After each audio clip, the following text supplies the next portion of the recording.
Hello, I'm Donna Owens, and I want to welcome you to Third Thursday, an information and training event presented by the OCALI Family Center.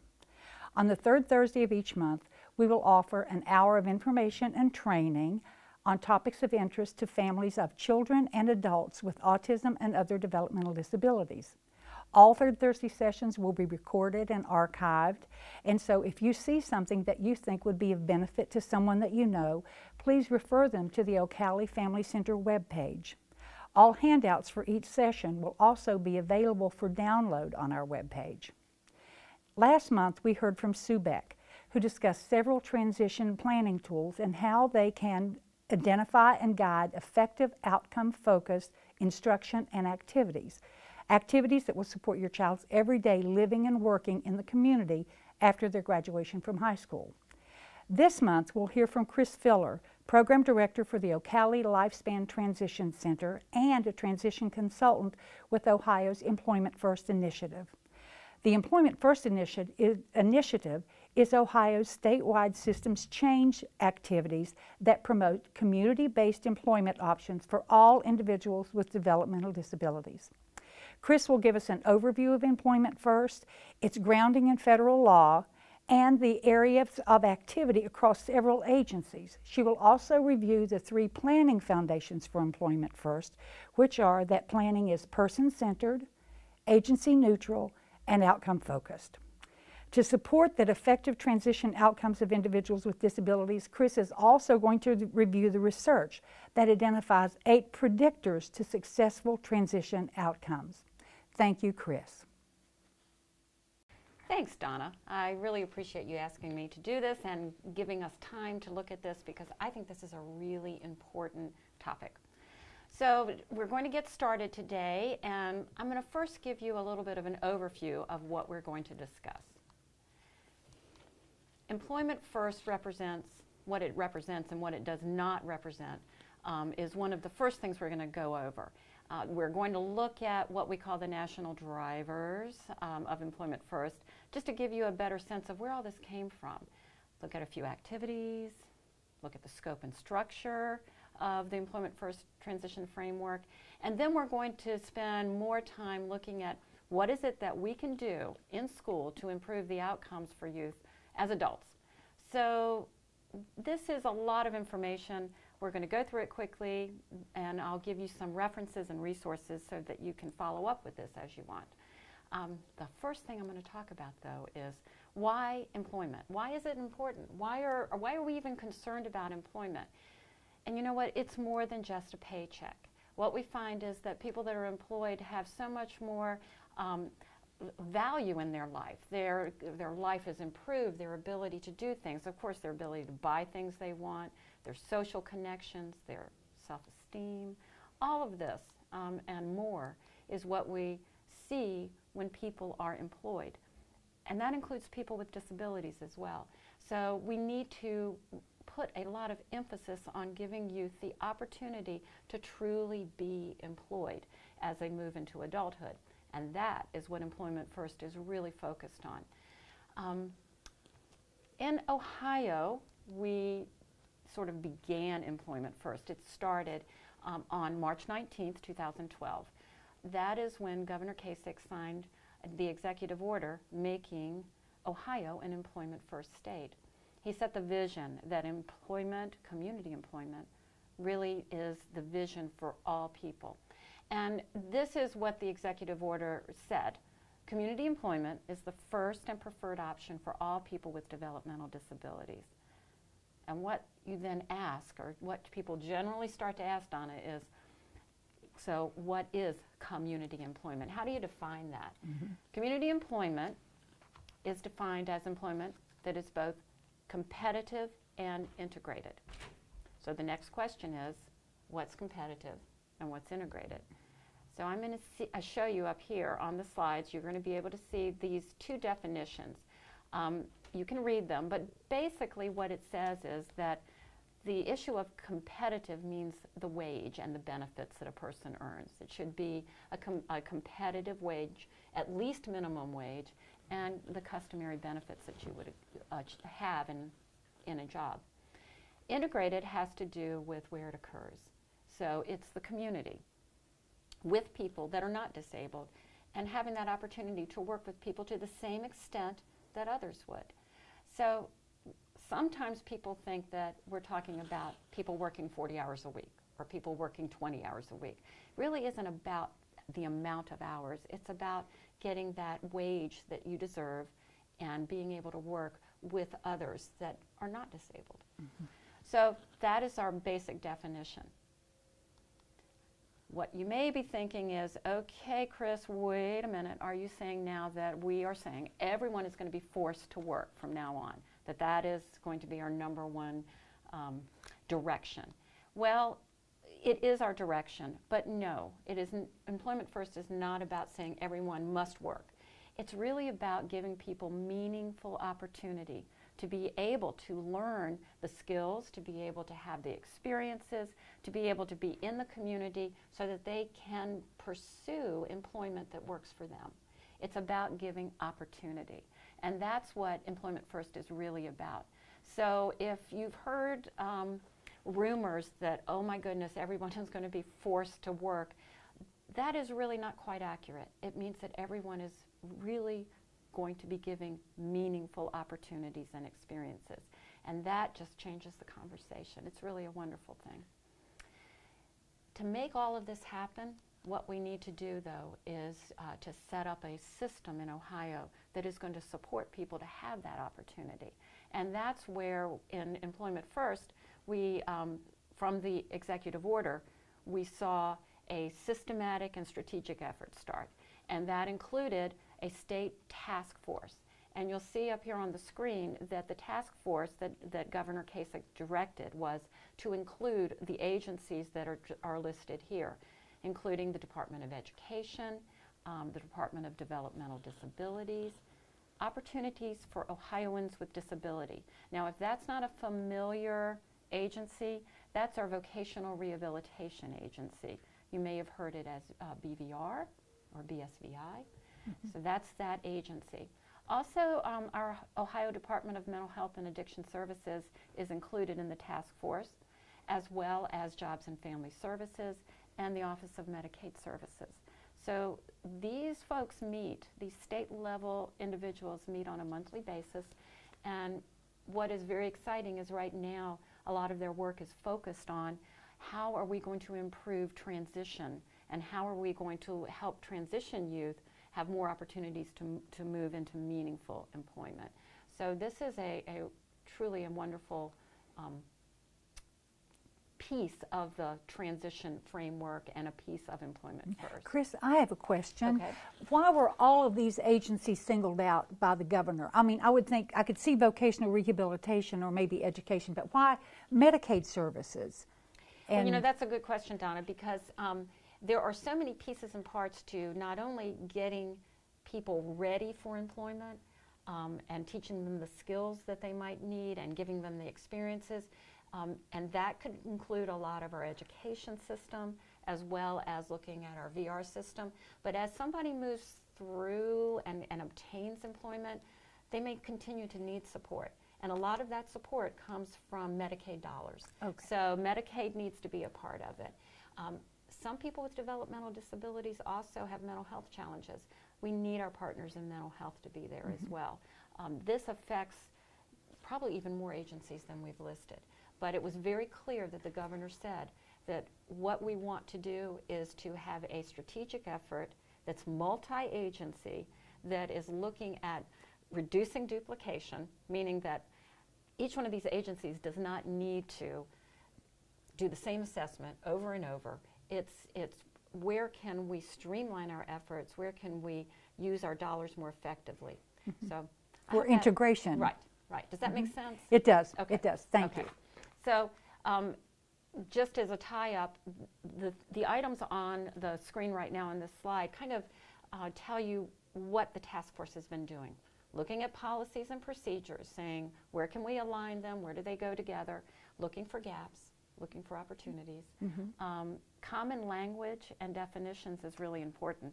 It's interesting that that would show up, but language can get in the way, when we're not talking the same language, when we have terms that we don't understand, when we use the same word to mean different things, it is very confusing and it takes us down a different path. So common language is important.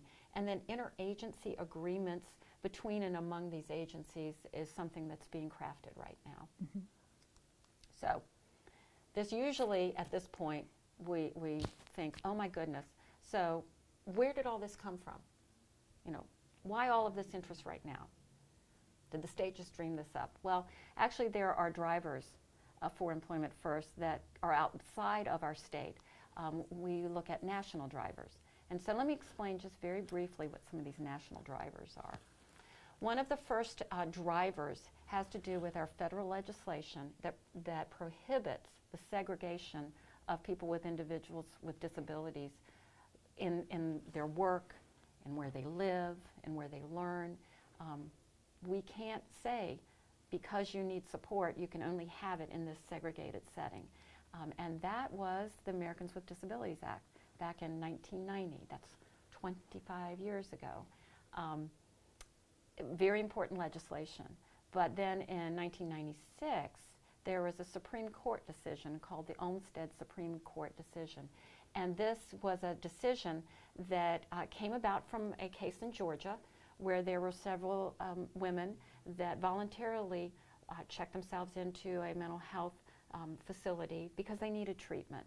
And fortunately, they received the treatment they needed, and they improved, and they were ready to leave the facility and to be part of their community again, probably needing still some support, but they were ready to move out.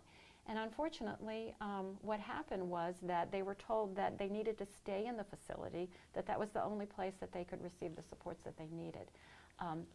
And they fought that, and it went to the Supreme Court, and the Supreme Court said, you are right. This is not something that we should be doing. That is a violation of Americans with Disability Act. And so that is another milestone that we look at, and it is another measuring stick that we use to say, are we in compliance with the ADA? Are the programs that we're putting in place, or the way we're educating people, the way we're letting people work, is it in an integrated setting? Are they able to be part of the community and not segregated? So this is one of the drivers for Employment First. It tells us that we need to think about where people are receiving their services and where they're learning and where they're working.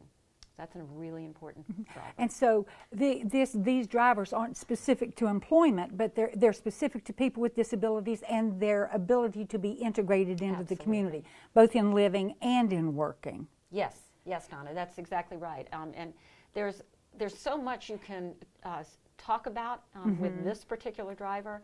There's a lot of information out there. I think we just wanted to make the point that this came, Employment First didn't just pop up in Ohio. It is something that came from some federal legislation from 1990. I mean, that's 25 years ago. Right. So, but you know, Donna, there's one more driver that I want to point out, and that driver has to do with the funding that we use to help people live and learn and work in the community.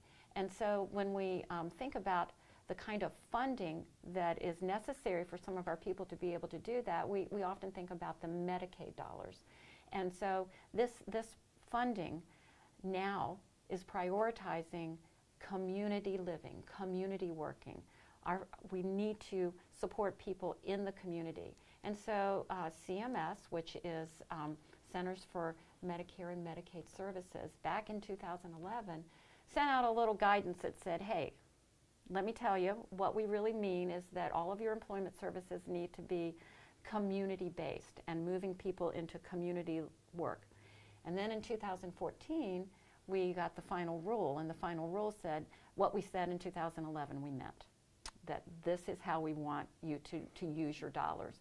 So it's really important that we understand that this activity of Employment First in Ohio is really part of a bigger picture that started years ago and has some federal backing to it. And it's a really good thing.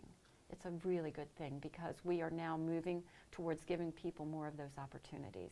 And our transition youth are going to be a population that benefits greatly from this. One of the questions that often comes up is, okay, if we need to make these changes, it can't happen overnight. It's not like a light switch that we can say we're here one day and there the next. So how long does Ohio have to come into compliance? What we know is that states have 5 years to come into compliance, March 17th, 2019, and they have up to a year to develop a plan to submit to CMS to say, this is what we're going to do to move our service delivery system from being mostly segregated to mostly integrated. We did that in Ohio in March of 2015, so we have about 4 years left to really put this into place. So keep an eye on that. You'll be seeing more activity and information coming out. And does that mean then that all of the current programs or services that we have seen will just shut down? Not necessarily. I don't want you to panic over that. What we will see, though, are these programs are going to be working strategically to say, how can we overhaul or change or transform or expand our current services that might be more segregated, like a segregated day program or a workshop? How can we change those so that they become more integrated, that we have more individualized options, and people can start reaching out and having more access to the community? So you may see the transformation of programs, not a loss of service. You're not going to see a loss of service. You're going to see maybe the transformation of a service. However, there are some programs that may decide this transformation is too difficult for us at this time, and we would rather just close and start over. So Chris, what you're saying is that programs that previously have been totally segregated programs, and the programs have always happened in this one location within these 4 walls, are going to change to take on more of a community focus for the people that they serve in order to meet these new Medicaid guidelines, because these programs have been funded basically by Medicaid dollars. Yes. I couldn't have said it better, Donna. Oh, well, thank you. That is exactly what we're looking at. And there, Donna, there's a lot of misinformation out there, and so we wanted to take a few minutes and really focus on this, that we're employment first, and these changes are really not about shutting down services and eliminating services. It's about transforming services so that they are more capable of giving people broader opportunities. Still individualized, still have to look at what a person needs, what kind of supports need to be in place, but larger access. So not to panic, actually to get excited about, because this is truly a systems change. And that systems change is big. This slide that you see right now is sort of a very simple and not all-inclusive example of the kind of activity that has started to occur in Ohio since the governor signed the executive order. So you can see that federal activity at the top, down to the executive order, and then all of this activity that is spread out, anywhere from the task force and aligning policies to the transition framework, which we're going to talk about, and even onto individual agencies doing individual type of changes. I want to, though, give you just a few highlights of Employment First. And you can see up here that on this slide a little schematic of a number of activities that are occurring. I'm going to just go over real briefly a few of those. That would be the Employment First website. That's a big one. I want you to really think about exploring that. That's one that we're going to look at. Something called DB 101, Family and Job Seeker Supports, and then finally the Transition Framework. So let me show you the let me show you the website. The website address is ohioemploymentfirst.org, and this would be what you would see when you went on that website. It truly is the hub.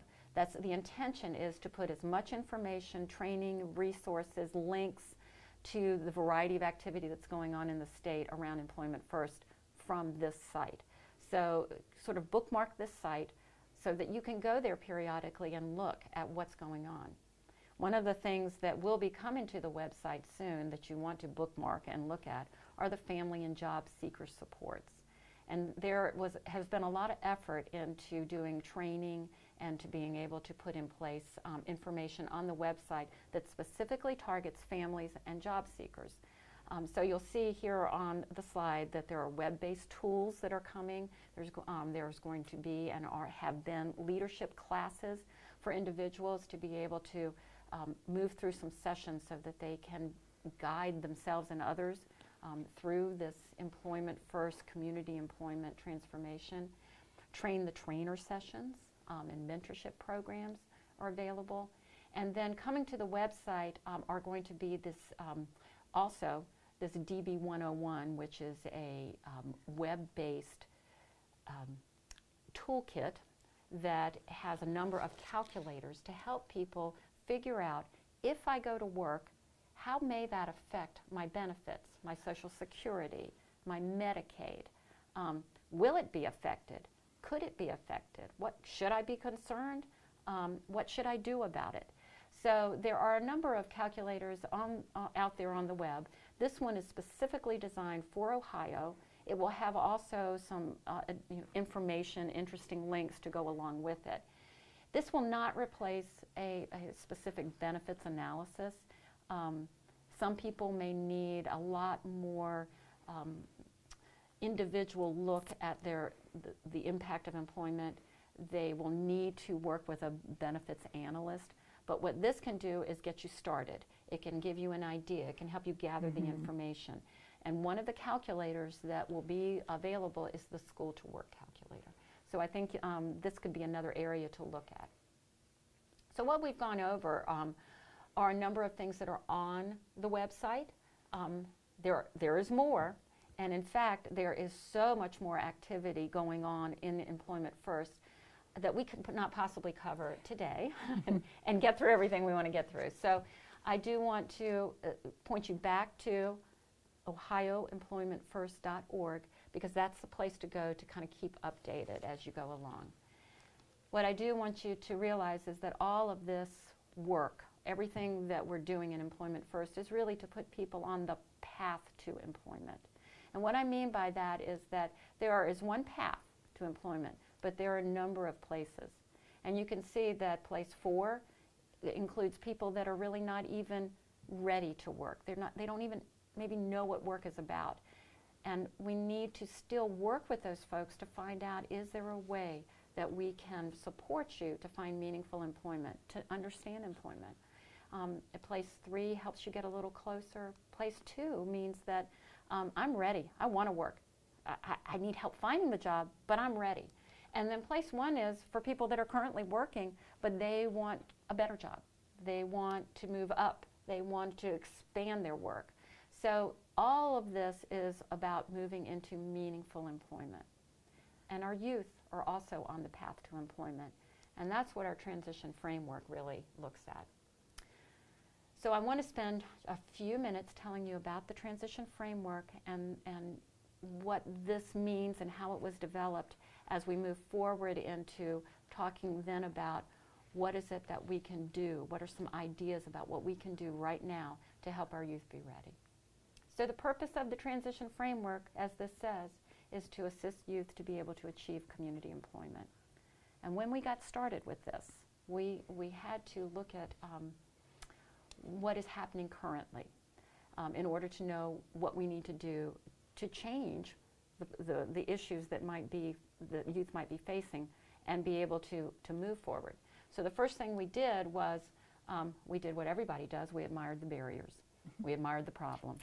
And you'll see here that we talked to many stakeholders. We talked to families, we talked to teachers, talked to adult service providers. We talked to a lot of folks, and they told us what they thought were barriers to youth moving to community employment. And you can see that they run the gamut here, anywhere from people just not believing that youth can work in the community, or that they should, to agencies just not aligning their policies and procedures, and in fact it's so complex that people just don't even want to try to navigate the agencies. We also hear from employers and from others that we have youth that are leaving school and they're not prepared. They don't have the skills to be an employee. And so that is definitely a barrier. We also found that a lot of our service providers and teachers actually may not be getting the skills that they need to be able to support youth to move along. And when they move along, we also found that some youth don't have the ongoing support that they need to be successful. Many youth do not have opportunities for experiential learning, meaning that they never get out and actually work in the community or have an opportunity to be in the community. And so that is definitely a barrier. You know, there is a lot of information out there. We found that it's not maybe a lack of information, it's just not put in one comprehensive manner, a way that people can understand. It's hard to put that information together. So it's scattered and people have difficulty navigating. And then finally, the last barrier that came up quite often is that there is a perceived risk of employment. People are concerned about losing benefits. People are concerned about safety issues. Some of this came from a time where that probably was a reality. Now we are putting in place a lot of possibilities, supports, and ways to navigate around some of those concerns so that employment is not a risk. So we need to help people understand that, because you have to feel comfortable. You have to feel comfortable moving forward. So what we decided and what we looked at was the fact that if these are the barriers, if that's what we're facing, this transition framework needs to address these barriers.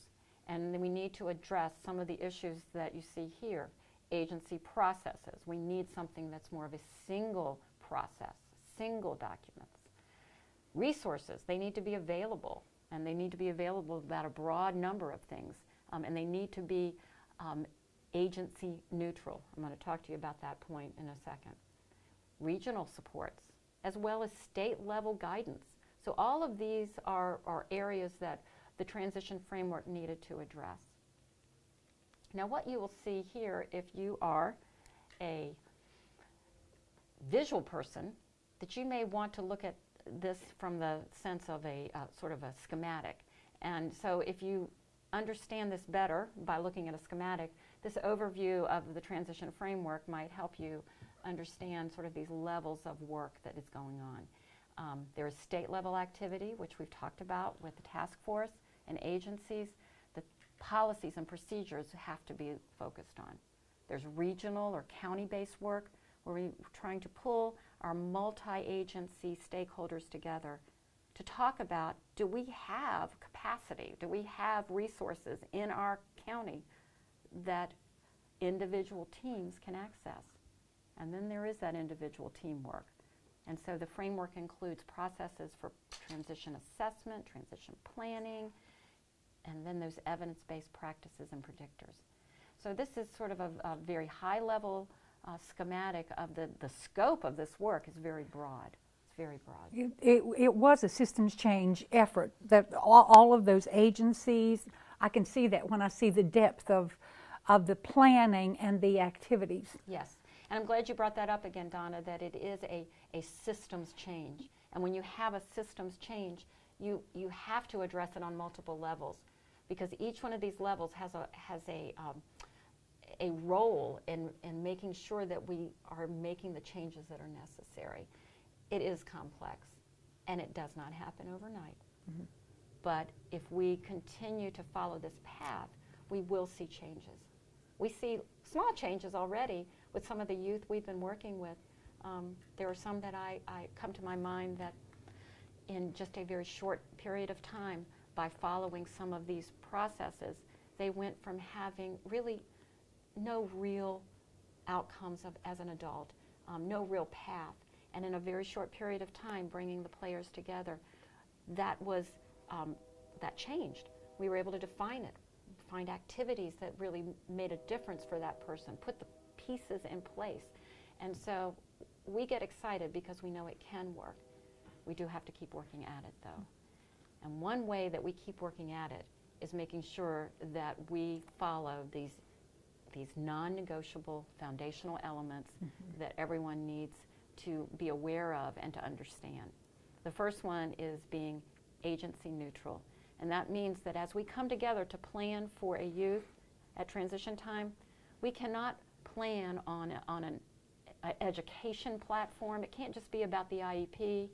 It can't just be about our vocational rehabilitation agency's work. It can't just be about looking at what we call an ISP, or that's the Developmental Disability Agency, or any other agency. It has to be neutral.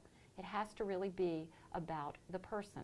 And person-centered is that second element. If we stay person-centered, if we think about the person and what that person needs, and not try to think about what that's going to mean in terms of what papers I need to fill out, or can this agency do that, or am I allowed to do that? If we keep person-centered in our planning, it keeps us agency neutral. It puts us on that path. And the other element is being outcome focused. And that means that we look at not getting to the end of the school year or even getting to graduation. That's a major milestone, but it's not the outcome. The outcome is a quality adult life, that the person is able to work the way they want to work and be part of their community. And so if we make the target that we're going for adult life, we're going to be aligning services and supports and education towards that goal. And so outcome focused is really important. So the state level activity we've talked about already. A lot of that employment first task force work.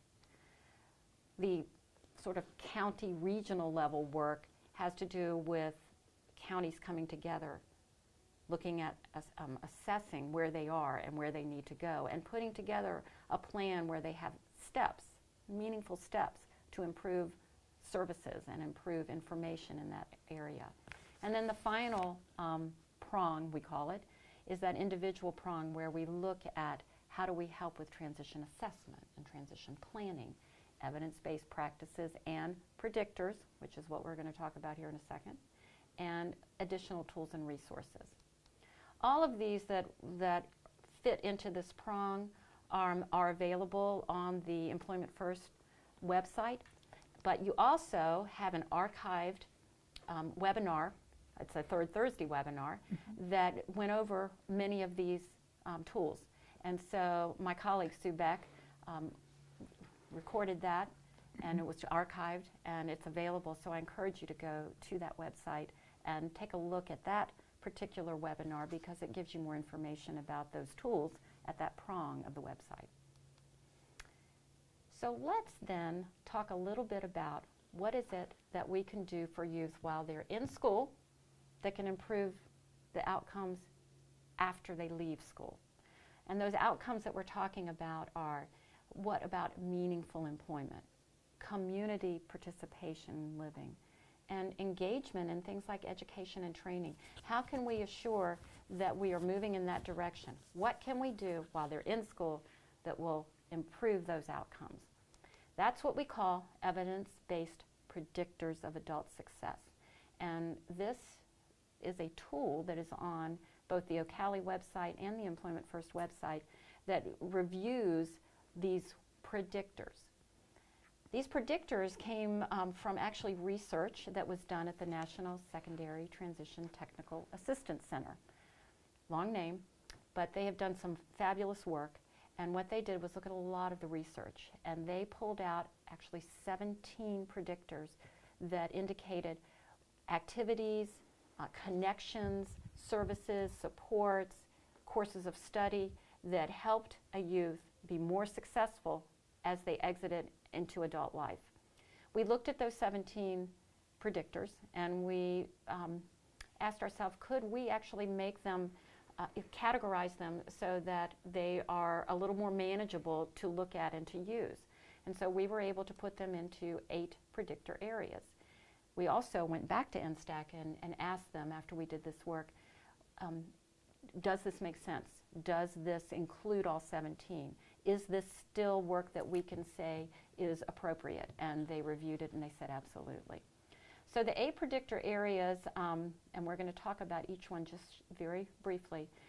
the 8 predictor areas are collaborative networks of student support, individualized career development, authentic community-based work experiences, social and social-emotional instruction and skills,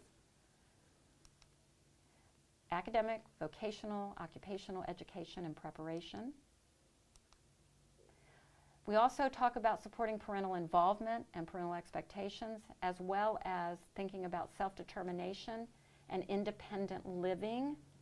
And again, here, that one is going to reflect instruction as well as skill building. And finally, inclusive practices and programs. So these are the 8 predictor areas that include all 17 of the predictors that NSTAC had identified. Let me show you how the tool is laid out so that you get a handle on what it looks like, and then when you go and download this tool, which you can do, you'll be more familiar with it. Each predictor has 2 pages. On the top of each page, you're going to see a brief overview and a description. You're also going to see a little bit about the evidence that came from the research, and then you're going to see a little bit about the implications for practice. And what that means is we went to people that actually do this work and said, okay, so this is what the research says, so what? What does that mean in terms of how you should practice? And they gave us feedback, and we captured that. So just so you can see this a little bit more clearly, we're going to look at each area. Let's start with the overview and description. This one is the Predictor 1, which is the collaborative networks of student support. And so you can see that it talks about in the description that it's both formal and informal supports. And it gives you a little more information about what this might mean and how you might understand what a network is. From that, you go down and you look at, okay, what does the research say? And you'll see here the findings tell you that the more agencies that are involved, the better the outcomes. So they compared those that had 0 to 2 agencies to those that had 3 to 6 agencies involved. But it also, the research looked at informal networks and found that informal networks were also very effective, and mentoring was also effective. So this is what the research told us. And then when we asked our colleagues about what does it mean, these are some of the implications that they brought to us. Of course, one of the obvious ones is that you want to get your agencies around the table sooner than later, to be partners, to talk about what might this mean in terms of their involvement for this youth. It also means that maybe we should start looking at more mentoring programs in our high schools. How could we capitalize on that? So these were some of the implications to practice that we saw for this particular predictor. So now you're familiar with what the form looks like. You're familiar with how each section is laid out. So let's just take a brief look at the other predictors. These are the 8 predictor areas again, and we're going to go through each one. The first one is the one we just looked at, the collaborative networks of student support. Now remember, it said both formal and informal were important, agencies and community members. And one of the things that this really helps us think about is the fact that social capital can be built from this, and everyone needs social capital. Social capital are those connections and people we know and relationships that we have personally in our community that we can go back and build on. And transition youth, especially transition youth with disabilities, oftentimes don't have a lot of social capital. So we can help build that social capital through these collaborative networks. Individualized career development. Now, look at that word development, because that's important. You don't just graduate and all of a sudden you start work. You go through a course where you have steps and experiences and services. You try out work. You have a first job and you learn that you love it or hate it, but you learn something. You learn how to interact with your boss. This is all part of this development, career development. And youth, oftentimes with disabilities, have not had really meaty career development. So those that do have better outcomes. And the more we individualize it, the more that it's part of what that youth's profile tells us that they need, the better. So individualized career development. We have some very good career tech programs in the state of Ohio, and they have a lot to offer. When we can individualize those programs a bit, we see better outcomes. Now here's one that we need to pay attention to, because this is one of the strongest predictors: authentic community-based work experience. It's not rocket science, believe me. We know that if you have more experience in real work, best is paid work, but even real volunteer work, you have better chance of having a job when you graduate. Makes sense, right? But the research actually measured it and supported it. And what that means is that we need to highlight this. We need to make this an important piece of our youth skill development. And it's not just about school hours. It can be after school hours and summer jobs. It's not just about school. The social and social-emotional instruction and skills, I don't think I need to convince you that the social aspect of a person's life is important in many areas of their life. Work, and of course their socializing, and any other aspect. You're going to need those social skills. What this really highlights is the fact that in school, this needs to be intentionally taught. It's not something where we say, well, you know what, when we pass through the hall and we see people, we'll take advantage of those times, and when we get a chance, we'll get them to greet each other and that type of thing. That's not intentional enough. You can use curriculum, and oftentimes curriculum does help guide you, but you need that authentic settings and that intentional instruction in order to master. So, social and social-emotional instruction. Self-determination, independent living, instruction, and skill building is, again, one of those areas where we need intentionality. It needs to be intentionally taught, intentionally planned. And independence is a key here. We see a lot of people exiting high school still having very little independence. Doesn't mean you have to be totally independent or not need any support, but we want to highlight the importance of teaching people to use supports that will allow them to be independent and to have independent skills. Again, authentic situations, instructed, practiced, and intentional. The next one has to do with inclusive programs and practices. And what this means is that we need to give people opportunities to live and learn and work in general education environments and in the community. And especially in sort of our general education settings, what we found were that youth with disabilities that participated in general education courses of study and general education classes, they had better outcomes in terms of not only academic success, but employment success. What we saw is that people get exposed to concepts and information that maybe they would not run across any other way. Doesn't mean that you learn everything that everyone else is learning. I don't think any of us actually do that. But it does give you exposure. You learn about chemistry. You may not have memorized the periodic table. I know I haven't.